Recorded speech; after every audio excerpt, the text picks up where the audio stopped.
যথেষ্ট কষ্ট আপোনালোকৰ টেনচনো বাঢ়িছে কষ্টটো কৰিবই লাগিব যেহেতু ভাৰতীয় জনতা পাৰ্টি লোন খাই থৈছো হয় নহয় সেইটো পাৰ্টিৰ ডেফিনেটলি কষ্ট কৰিব লাগিব গুণ গাবই লাগিব আৰু কষ্ট নকৰিলে আজিৰ দিনত আপুনি ৰাজনীতি কৰিব নোৱাৰে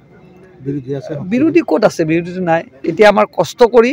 আমি মজা নাই এতিয়া আচলতে আগত বিৰোধী আছিল ভাল লাগিছিল যুদ্ধ কৰি ৰাজনৈতিকভাৱে এতিয়া বিৰোধী নাই শূন্য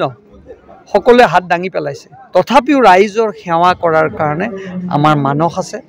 আৰু আমাৰ যি উদ্দেশ্য আছে অসমখনক আগুৱাই লৈ যোৱাৰ ক্ষেত্ৰত মুখ্যমন্ত্ৰী ডক্টৰ হিমন্ত বিশ্ব শৰ্মা ডাঙৰীয়াৰ এক সপোন আছে অসমখন 5খন ৰাজ্যৰ ভিতৰত অন্যতম ৰাজ্য কৰা সেই সপোন আমাৰ অব্যাহত থাকিব বিৰোধী শূন্য হ'লেও আমি কেতিয়াও বহি নাথাকো আৰু আমাৰ বিশ্বাস আছে যে অনাগত দিনত খুব ভাল এটা ফলাফল অসমত লোকসভা নিৰ্বাচনত দেখিবলৈ পাম প্ৰতিদিন টাইমে সমীক্ষা ওলাইছে 11খন পাব দেখিছে আপোনালোকে ভাল সমীক্ষা দিছে আৰু প্ৰতিদিন টাইমৰ দৰে এটা চেনেল হওক বা নিউজ লাইফৰ দৰে চেনেলে নিৰ্ভীকভাৱে দিছে মই ভাবোঁ বাস্তৱ কথাই কৈছে আৰু যিটো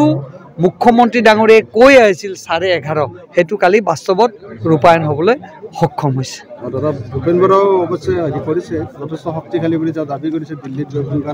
শক্তিশালী তেওঁ হয় কিন্তু তেওঁ কথাতহে শক্তিশালী কামত একেবাৰে শূন্য দলটো ধৰি ৰাখিব পৰা নাই ডেফিনেটলি আপোনালোকে নিজেই দেখিছে যদি কালি দুটা চেনেলে কৈ দিছে অসমত 14খন আসনৰ ভিতৰত 11:30 ওপৰত বা 12খন আসন যদি বিজেপি থাকে তেতিয়াহ'লে তেওঁলোকৰ যোৱাবাৰ 3খন আছিল এইবাৰ 3খনৰ পৰা